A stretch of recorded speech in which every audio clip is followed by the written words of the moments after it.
অভিনন্দন অভিনন্দন অভিনন্দন অভিনন্দন বাংলাদেশ টিমকে। আসলে মানে আজকে ভাবছিলাম যে নাগিন ড্যান্সটা দিব, কিন্তু সত্যি কথা বলতে আমরা এই সুপার 4-এ খেলতেছি শ্রীলঙ্কার জন্য, এই কারণে নাগিন ড্যান্সটা দিচ্ছি না।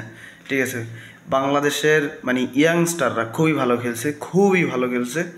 ওয়েল ডান মানে সাইফ হাসান এবং তাওহিদ হৃদয় অনেক দিন পর দায়িত্ব নিয়ে খেলছেন, এবং কি লাস্ট পর্যায়ে এসে দেখলাম শামীম হোসেন খুবই মানে মানে সে যে মানে একটা গার্ডিয়ানের মতো পালন করছে আমাদের যে ব্যাটিংটা।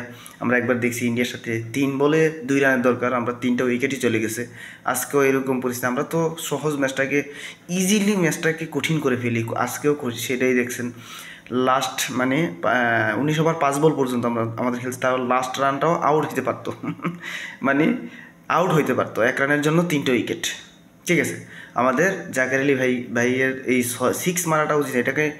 এটা মানে উনি নিজেকে ধোনি মনে করছে। ঠিক আছে, ধোনি কিন্তু বল বেশি থাকলে, উইকেট বেশি থাকলে মানে 6 মেরে জিতার চেষ্টা করে, বা চেষ্টা না, 6 মেরেই জিততো। ঠিক আছে, আমরা দেখছি জাকের আলী ভাইও তার সিনিয়র ভাইদের মতো এরকম বিগ শট খেলতে গিয়ে বোল্ড আউট হয়ে গেল। তো কথা হইলো এই যে আমরা যারা ক্রিকেট প্রেমী আছে ভাই, ম্যাচটা জিতছি, হ্যাঁ খুব খুশি হয়েছি। তারপরও তোমাদের নিয়ে কেন কথা বলবো আমার প্রশ্ন হচ্ছে এইটা।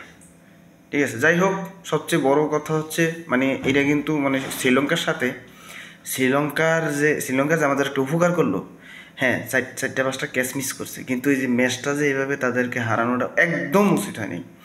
আমরা ফাইনাল খেলবো হচ্ছে ভারত পাকিস্তানকে হারাইয়া, মানে শ্রীলঙ্কাকে কেন হারাতে হবে।